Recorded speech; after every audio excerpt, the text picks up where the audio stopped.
الحمد لله رب العالمين صلى الله وسلم وبارك وأنعم على نبينا وخليلنا محمد بن عبد الله وعلى آله وأصحابه ومن تبعهم بإحسان إلى يوم الدين وسلم تسليما كثيرا أما بعد. الله سبحانه وتعالى بين أمهد علينا inoogu nicmeeyey nicmooyin aynaan soo koobi karin oo ay ka mid tahay nicmadan hadda aynu ku sugannahay inaynu ku kulannay fii beytin min buyuut illaah, meelihii ilaahay ugu jeclaa axabu lbiqaaci ila allahi masaajiduha, inaynu isugu nimi innagoo waxa weeye kala faa'iidaysanayna, ku heelan oo ku mashquulsan qaala allahu wa qaala rasuuluh, wax dhagi maqasho, caqlina weeleeyo, wixii ugu qiimaha badnaa aynu waxa weeye ku mashquulsannahay. nicmada iyo nicmooyinka kaleba allaynu uga mahad celinaynaa subxaanahu wa tacaala. mar labaad waxaynu u mahad celinaynaa walaalihii soo abaabulay ee soo qabanqaabiyey ee fursaddan iyo jaaniskan qiimaha badan diyaariyey. waxa weeye wakhti baa ku baxay, dhaqaalaa ku baxay, fakar iyo juhdi iyo dadaal baa ku baxay, soo jeed iyo saamaleyl baa galay. maaha dee wax iska yimi oo iska diyaarsan maaha, waxa weeye tacab baa galay. intiinaas inaad masjidka soo buuxisaan, wiilal iyo gabdho oo welibana da'daasa sanadkao dhan wax soo dhiganayay, fasax galay oo doonayay in si fiican loo fasaxo oo loo ciido, haddana waxa weeye ku soo xarooday masjidka, waxa weeye hawl sahlan maaha, xagga maamulka haddii ay tahay iyo xaggiinaba haddii ay tahay. ilahay waxaynu ka baryaynaa dadaalkaa dhammaanteen ilaahay inuu ina siiyo ajarkeeda iyo abaalkeedana maalinta qiyaama aynu ugu baahi badan nahay alla subxaanahu wa tacaala inuu ina siiyo. war aamiin dhah, si noolu dhah, miyaanay duca ahay? aamiin dhah, allah inaga aqbalo. talooyin baynu bixinaynaa. waa laga yaabaa sanadkii hore dadkii aynu talooyinka siinay qaar inay ku tageen oo aanay hadda inala joogin oo talooyinkii ilaahay ku anfacay. kuwa joogana inay talooyinkii ku soo noqdeen baa suuragala. cabdullaahi bn mubaarak ayaa waxaa la yidhi isagoo waayeeleh oo culimmadii waaweynaayo islaamka ka mida ayaa waxaa la arkay buuggii iyo qalinkii weli isagoo sita. dadka qaar baa markay xoogaa dhigtaan laba dowro ama maxadka u dhammeeyo ama 4 sane jaamacadda u dhammeeyo inuu yidhaahdo maasha allah, ama shahaado yar la siiyo, ama uu qur-aanka dhammeeyo, inuu isu qaato inuu dunidiiba dhammeeyey. shaykhulislaam isagoo da'daasa buu cilmigii dalbiyey. dabeedna waxaa la yidhi ilaa mataa tatlub alcilm, ilaa xilli maad cilmi dalbaysaa iyadoo cilmigaaga loo ogyahay, da'daad joogtana la garanayo. wuxuu hi lacala alkalimata alatii tanfacunii lam ablugha bacdu. waxaa laga yaabaa buu intaasoo sano aan cilmiga wado, kelmaddii aan ku badbaadi lahaa, aan ku janno tegi lahaa, waxa weeye inaanan weli gaadhin baa laga yaabaa. marka waxaa laga yaabaa kelmad yaroo 2 daqiiqo ah oo talo iyo tusaale lagugu siinayo in ay taabato halkii aad u dhimanaysa. qofba meel buu u dhimanaya, meel buu shaydaanku ka soo gelaya, meel baa gaboodfalku kaga imanaya, meel baa gaabiska iyo caajisku kaga imanaya. waxaa laga yaabaa meeshii aad u dhimanaysa aad u baahnayd in daqiiqada ama 2 daqiiqo lagu helo. walaalayaal, waxaa u timaadeen, waa garanaysa, waxaa u timaadeen cilmigii sharciga ah inaad barataan, buqcaddii ugu qiimaha badnaydna aad ku barataan, oo welibana aan safar idinka baahnayn, aan idinka baahnayn gaadiid inaad u raacdaan, xaafaddiinni laydinku keenay. mar bay xaaladdu ahayd in lagu qabto santarka magaalada oo tig loo baahdo, bas loo baahdo, laga yaabo xitaa waalidku inay ku yidhahdaan war shalay baanu iskuulkiiya nagu dawakisaye naga fadhi, fasax baad gashaye bastan baan raacaya. laga yaabaa waalidkaba inay culays ku noqoto, laakiin xaafadaadii cilmigii lagugu keenay culimadii lagugu keenay walibana duruus kala duwan lagugu diyaariyey waa shay aad u qiimo badan weeye cilmiga sharciga ah ogsoonaada waa ka qofku uu kaga baxayo can martabati albahimiyati walxayawaaniya inagu bini aadam baynuna ilaahay caqli iyo shahwad buu inagu abuuray shahwadu hadday inaga xoog badato xayawaan baynu noqonayna caqligu hadduu xoog bato uu shaqeeyo oo dareenkeenna iyo waxaynu doonayna uu xakameeyana caqligu hagana waxaynu la mid noqonaynaa malaa'igta xooluhu waa shahwo keliya caqli ma leh malaa'igtuna waa caqli keliya shahwo ma leh innaga labadaba waa la ysu keen saaray haddii qofku sida xoolaha isaga noolaado wuxuu doonana uu sameeyo isxakamayn waayo in hum ilaa kalancaam bal hum adallu sabiila baa ku taalla xoolahay la mid yihiin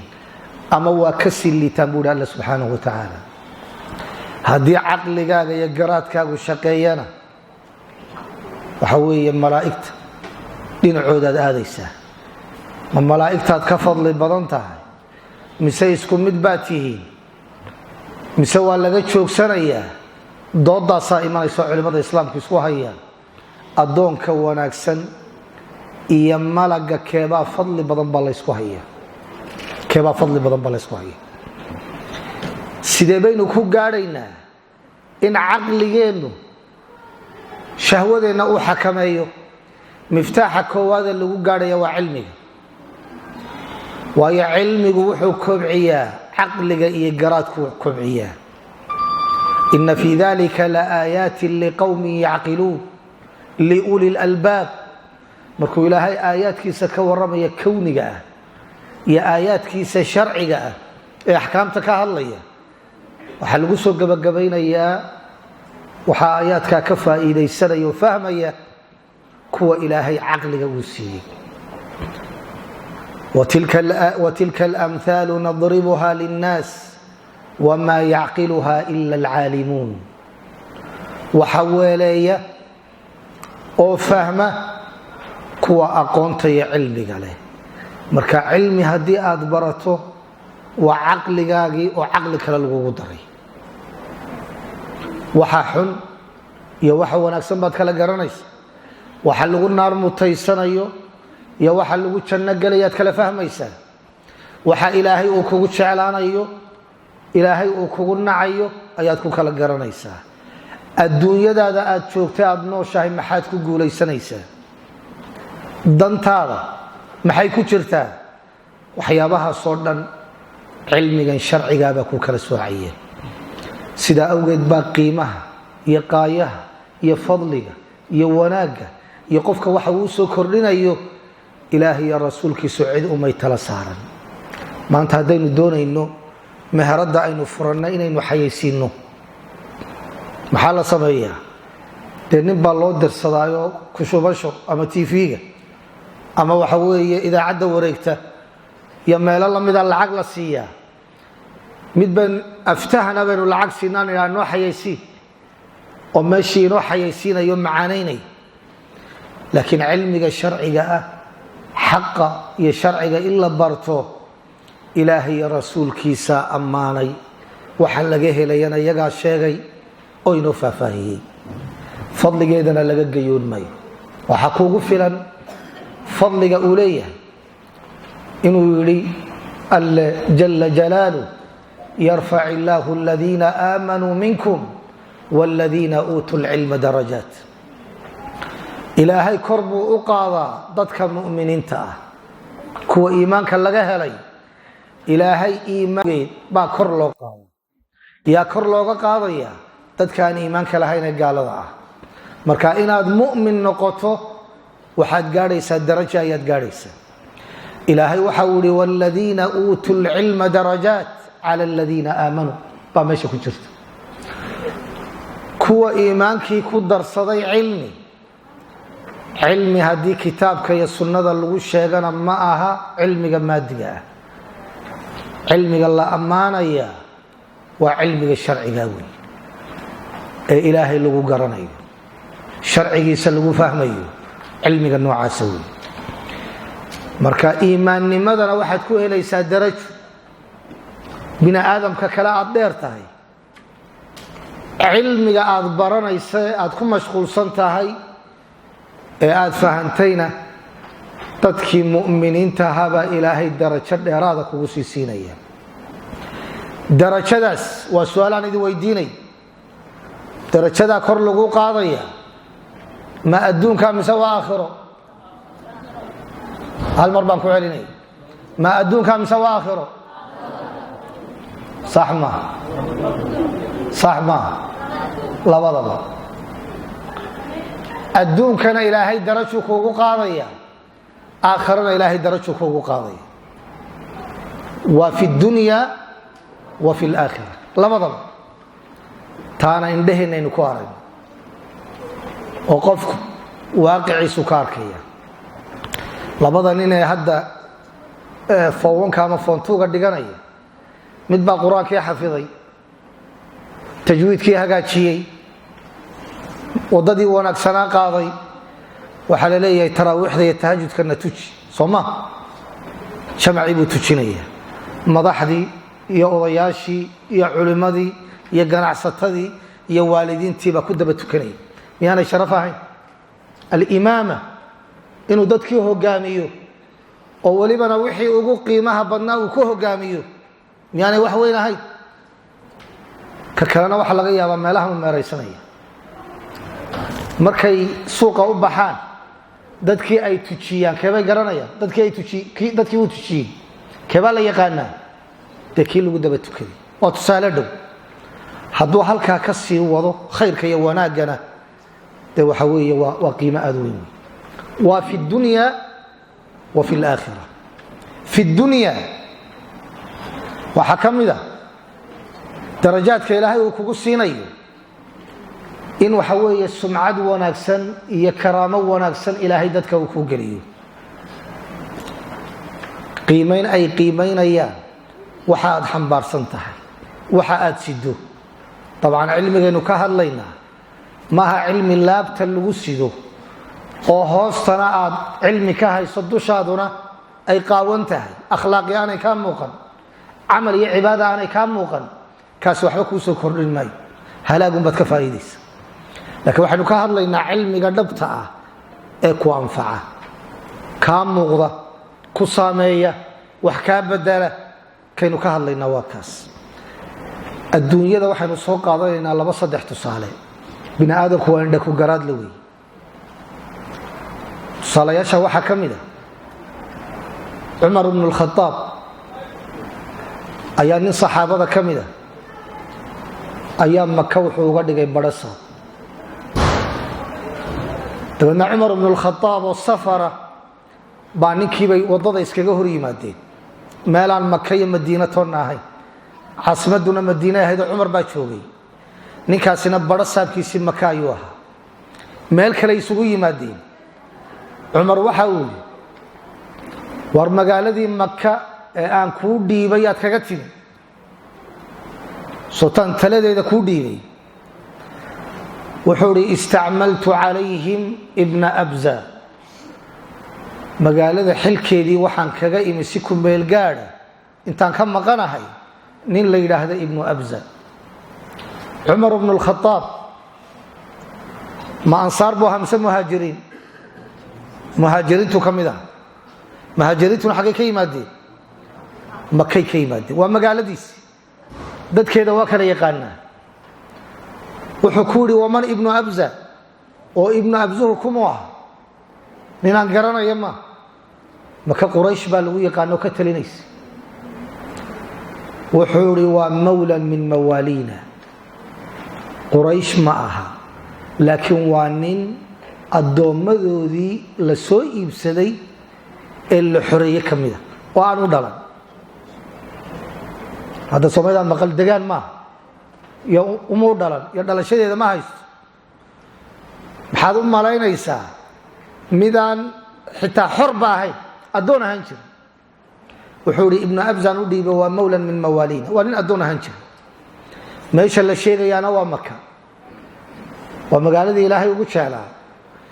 dadka degan waa dadkii la xushay waa quraysh wey caraboo la xushay bay sii hogaaminayeen oo iyaga laga sii xushay sida nabigu sheegay calayhi salaatu wasalaam in allaha astafaa qurayshan min waladi kinaana iyagaa laga doortay qoladaasuu u talinaya isagoo welibana addoona cumar wuu la yaaba waxaa wili istacmalta calayhim mawlan warba meeshii maka iyo dadka degan aan aqaanay baa nin addoona u dhiibtay oo mawlo ah oo addoon ahaan jiray oo aan dhalad ahayn dabeedna wuxuu ugu jawaabay amaa inahu aclamuhum bikitaab illaah wa aclamuhum bilfaraa'id wax kale ugumaan dhiibin buuli waxaan ugu dhiibay waa ninka kitaabka alle ugu yaqaana cilmiga dhaxalka iyo axkaamtana ugu yaqaana wey wax intaasun baan ugu dhiibay ninkii shalay addoonka ahaa addoon waa fahmaysaan soo maa nin la kala iibsado saylada la geeyo adhiga iyo lo-da la mida oo addoona ayaa waxa weeye dadkii banu haashim iyo banu quraysh waxa weeye hogaamiye u noqday cidina aanay hadalka keenin maxaa la isugu dhiib maxaa loogu hogaansamay waa cilmiga iyo kitaabka alle subxaanahu wa tacaala u bartay waxaa laga yaabaa idinku inaydaan aada u fahmin waayo hadda addoomma ma naqaano laakiin nin magaaladan addoonka ahaa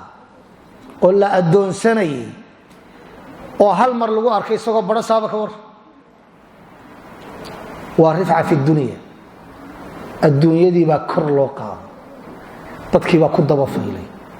cidi kama daba hadlayso alaamir wannaahi waa ka wax amraya wax diidaya ogolaanshaha laga qaadanayo ummaddu ay ku wada daba fayshan tahay dhammaanteed adduunyadii baa ilaahay kor ugu qaaday tusaalaha labaad waa isla maka xilligii taabiciinta taasi waa xilligii saxaabada xilligii taabiciinta waxaa joogay rag badan oo taabiciina carabna way lahaayeen mawaalina way lahaayeen addoommo la xoreeyey nin la yidhaahda caطaa ibnu abi rabaax taabiciintii waaweynaa ka mida wuxuu ahaa mawlu ah addoon la xoreeyey buu ahaa wamaca dalika wuxuu ahaa nin naafaa buu ahaa dahabi markuu ka sheekaynayo ilaa 6-7 tilmaamood buu u sheegaa kaana cabdan wa kaana aswad wa kaana afxaj wa kaana afdas wa kaana acraj wa kaana ashal waxyaabo badan buu isu daba dhigaa wuxuu ahaa addoon buu ahaa welibana dee addoommadu turki iyo afrikaanba way leeyihiine nooca madow ayuu ahaa kacad baabadda sii xoogaa darajo sarreeya sida dadku ay u qiimaynayaan addoonkaasuu ahaa welibana waa madooba laangadh uu ahaa qallayl buu qabay oo jidhka dhinacbaa qallalnaa wuxuu ahaa aftasku waa sanku inuu aad u ballaadhaya inagu ma lihi laakiin dadkan afrikaanka oo kale iyo baabuurkii alla weeye sankiiba aad u ballaadhay waa nin madow afdas buu ahaa tilmaamo badan buu isu daba dhigay ninkaasi marka tilmaamahaasoo dhan la isu geeyo naafa ah addoon ahaan jiray maantana xaalkiisu aanu isku toosnayn adduunyana aan ahayn dee waa garanaysaa meesha dadku dhigayo cilmigiibuu barto cabdullaahi ibnu cabbaas buu laazimay waa ka faa'iidaystay wuxuu gaadhay khaliifkii muslimiintae markaa dunida ka talinayay inuu yidhi laa yuftii fi lmanaasiki ilaa cataa ummadda muslimku markay xajka isugu yimaadaan ninka wax la weydiinaya waa cataa isagaa loo daba fadhiya taa macnaheedu waa maxay waa muftigii muslimiinta waayo wadan walba culima ka imanaysa marka xajka wixii la isku qabto waxa go'aaminaya cataa baa go'aaminaya lagaga daba hadli maayo waxa uu fatwoodo darajadaasaa la siiyey wuxuu gaadhay xaramka maka isagoo fadhiya inuu yimi khaliifkii muslimiinta oo markaa dunidoo dhan ka talinayay darajo adduunyo oo bini aadan gaadho halkii ugu sarraysa gaadhay khaliifat almuslimiin baa yimi wuxuu watay 2 wiilo u dhalay oo dalka rag waaweyn oo qaan gaara oo uu diyaarinaya inay xilka qabtaan ayaa la socday dabadeedna wuxuu doonay dadka inuu soo jiiro xagga hore fadhiisto ummadii baa hooganaysa fayl bay ku jiraan sheekhaas la doonaya su'aal in la weydiiyo aynu sheegayno dabadeedna waxa uu yiri ya khalifata almuslimiin makanak khaliifkii muslimiinta oo halkaaga joog dad baa ka soo horeeyay kaalintaadu ha timaado dowrkaagu ha yimaado wareegaaga hala soo gaaro halkaaga joog halkii buu fadhiistay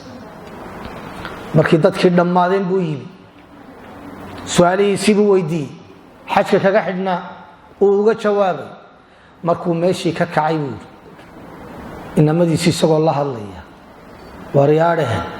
war cilmiga barta والله لا أنسى ذلي بين يدي هذا العبد الأسود أدون كان مذو ذلي عن كلا كل ماي ويجي إلا وماي نيكي كتلنا يدوني ذا فايل كلو شرا إلا صقره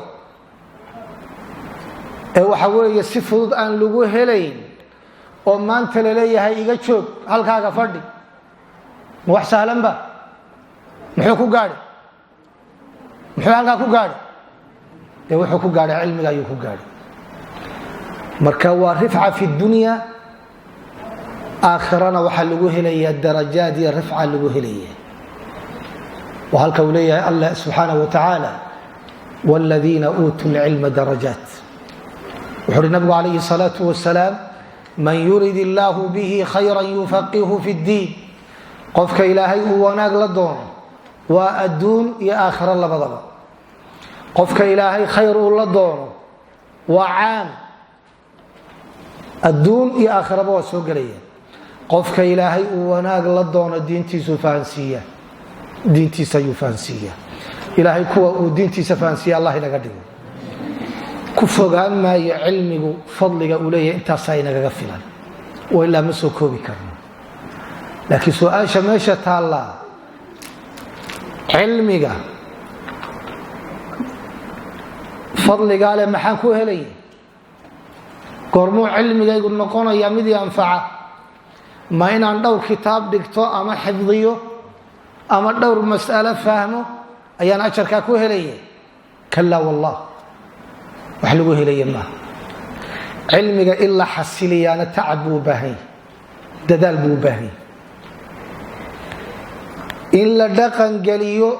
وعلمي واحتر للغدقنا يدون الددال بوبهنتهي إلا تشوكتيو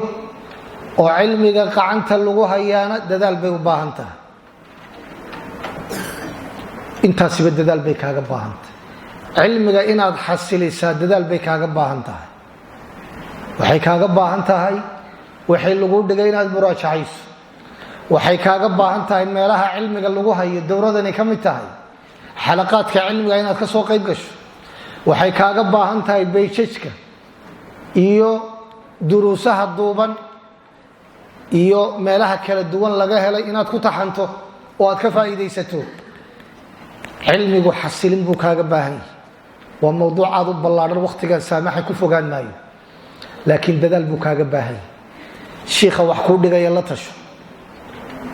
dadka cilmiga kaaga horeeya la tasho halkaan ka bilaaba sidaan ku gaaraya meesha aan doonayo hadaf wanaagsan iyo yool wanaagsan inaad yeelato waxay u baahan tahay dadaal iyo tacab iyo fiqi iyo faham ayay kaaga baahan tahay waxay kale kaaga baahan tahay cilmiga intaad wado inaad ku xasiliso oo aad u kaashato amal iyo cibaado iyo ilaahay in la baryo ya Allah subhanahu wa ta'ala in loo kaalmaysto ayaad wax weeye u baahan tahay wattaqullaha wa yuallimukumullah ilaahay ka cabsada ilaahay wax buu idin baraya in tattaqullaha yaj'al lakum furqana إلهي هديها كعب ستان وحلا إذن سينيا وحاكوك صعدان حقا يباطلك وعلمي قوي إناد أخلاق دادا وناجسو عبادوين كاد كود داشو دقا وناكسن أدلتي مادو ووحيابها علمك اللي حصل يكوى وقيمها بدنوي ولبنا انت اد فائديستو انت ودادا ان اد كدداشو وحيابها علمك اللي حصليني ان لا حفظي علمك الا لو علعليو وهي لا علم الا بحفظ بالي كتاب كان soo dhigtay maanta hadii 40 nawawiya lagu dhigo ama kitaab lamida oo maalinka ay kuugu dambayso oo fasaxan fasaxiis halkii un bataagant jug halkaaga joog baa leeyahay mar hadaadan muraajacayn dib aadan ugu noqon laabtaada waxba kaga hay aad masaxday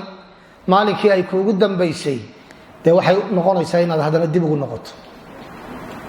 marka cilmiga ku anfacaya waa cilmiga aad haysaad xifdisan tahay ama erayadiisa xifdisanow sida quraanka inuu xifdino 40 ka la iga dhigayso diyaar baan u ah xadiisu inama al-a'malu binniyat ma haysaha sida u shub ama macnihi sahay waa noo xifdiga kamid xadiiskii nabigu alayhi salatu wasalaam sida ee saxiixaha ee 40 ku jiray markii koowaad baa misawaki labaad ma ogid laakiin waad haysaa cilmigeedii waad haysaa waa cilmi lafteed wuxuu ku imanaya in la muraajaciyo lagu celceliyo qacanta lagu hayo waayo cilmigu waa wada aad u dheer weey dhamaadkiisana la gaari maayo wama utiitum min al-ilmi illa qalila inta yar la leeyahay waa la siiyay waa kuwa la siiyay ee meel weyn ka gaaray ayaa la yiri in yar baa la idinka siiyay kii waxa yar ka hayna hadalkiisa daa marka intii aad haysay si aad in kala ugu darto waa inaad intii hore aad haysaan wax ka mid haysaa si inta kala aad ugu dhisto wakiilaha ninkii waxa weeye wa inma as-sayl ijtimaa'u an-nuqat roob marka hore waa dhibca Soomaa markuu roobku inagu bilaabmay dhibcahaasi markay muddo inahayaan muxuu isu bedelaa اليوم شيء وغدا مثله من نخب العلم التي تلتقط يحصل المرء بها حكمة وإنما السيل اجتماع النقط ما أنت ومساله بري ومساله صاصا الله وضيا مركز دنباوح النقونية علم بضنب النقونية رابك الدبعية مركز روى الدبعة مركز دنبان الداد بيسبدلية وحلقية أي سبدلية مركز تاسنا وحي أبا أنت ينادكو صبرتان inaad joogtaysaan inaad wadaan dawladani haday dhamaato muraajacadeedii iyo sidaad u sii kordhisan lahaydeen u kaalaya macallimiintiina iyo aymada masaajidada waxaan doonaynaa darsigaas kitaabkii barigii dawladda ka ku xigayna lagu xajiyo cilmigaasaanu ka hel kitaab labaad in looga dhigo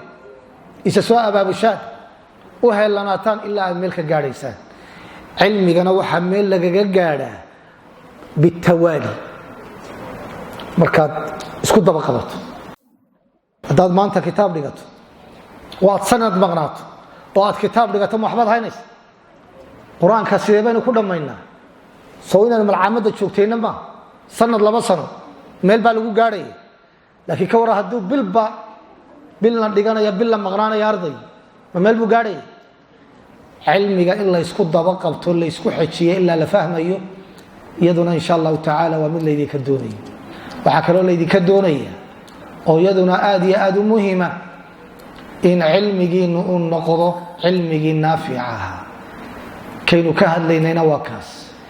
ka Allah subhanahu wa ta'ala inuu guubaabinaya waa cilmigaas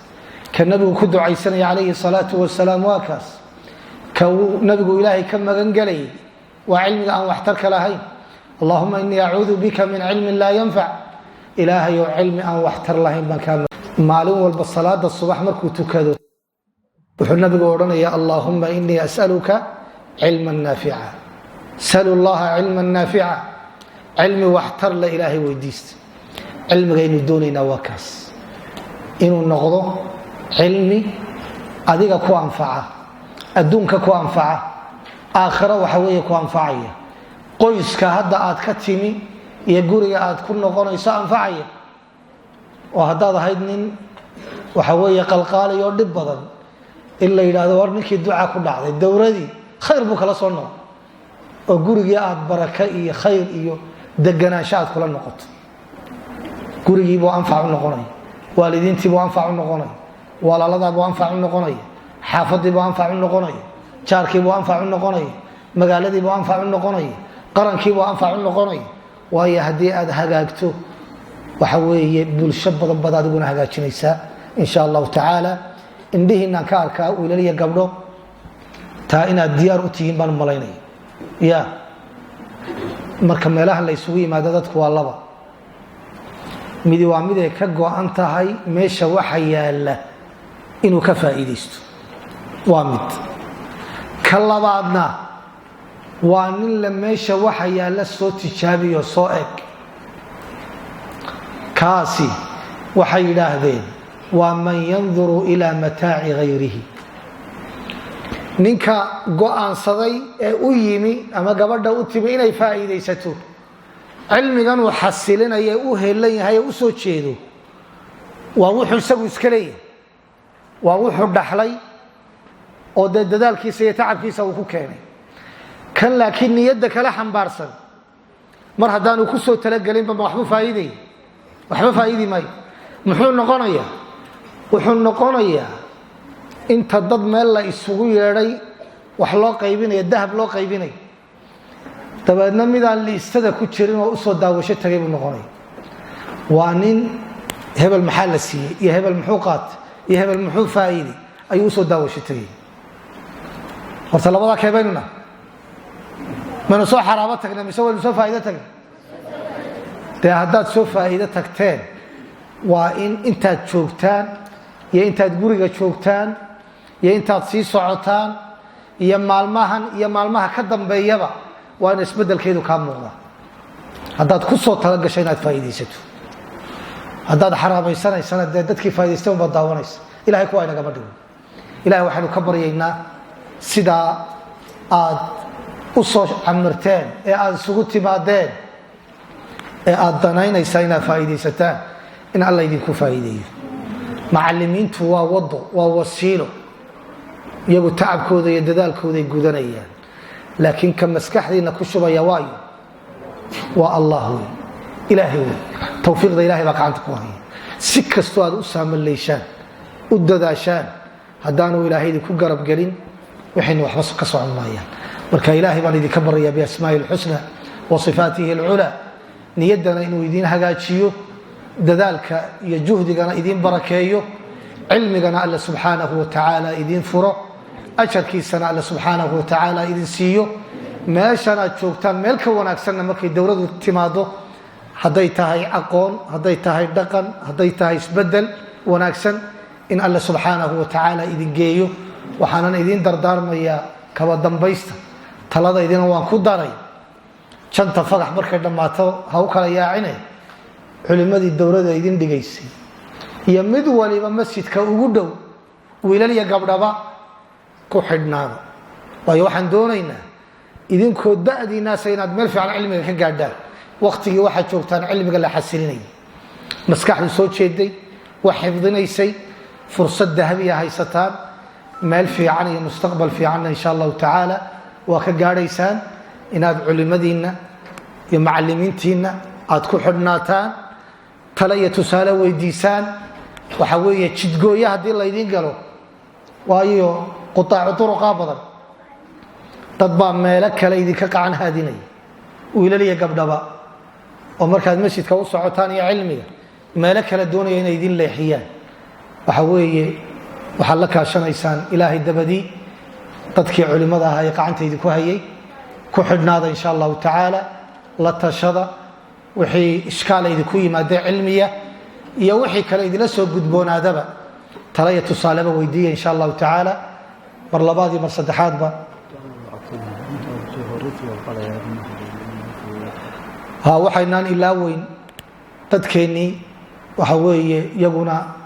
dee waalidiintii iyo eheladii iyo qaraabadii aynu ka nimi ayaa soo codsanaya in loo duceeyo wixii naga xanuunsanaya ilahay caafimaad degdega ha siiyo wixii naga xanuunsanaya ilahay caafimaad degdega ha siiyo wixii bukaysan ama qalliin gelaya ilaahay ha u fududeeyo camaliyo iyo qalliin lagu guulaysta allah ka dhigo intayna caafimaad qabta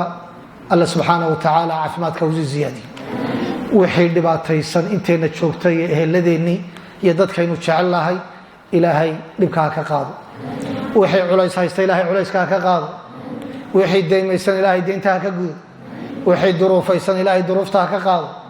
alla subxaanahu watacaala tawfiiqda hayna waafajiyo khaatimada khayr hayna ugu khatimo dhammaanteen alla subxaanahu watacaala innaga iyo qoysaskeenna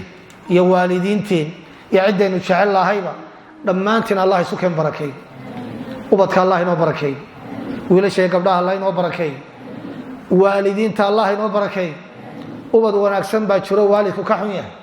waalidka laftiisa allah inoo barakeeyo alla subxaanahu watacaala macallimiinteena iyo culimadeena allah inoo barakeeyo odayaasheenna iyo madaxdeenna allah inoo barakeeyo amniga alla subxaanahu watacaala inoo adkeeyo alla subxaanahu watacaala wax kastaynu samaynayno iyo wax kastaynu ku hadlayno iyo wixii aynu ka tegayno wax walba sida wanaagsan alla subxaanahu watacaala hayna waafajiyo saasaynu alla ka baryaynaa waakhiru dacwaana alxamdu lilaahi rabbi alcaalamiin sala allahu wasalam calaa nabiyina muxamed waaalihi wasaxbihi wasallam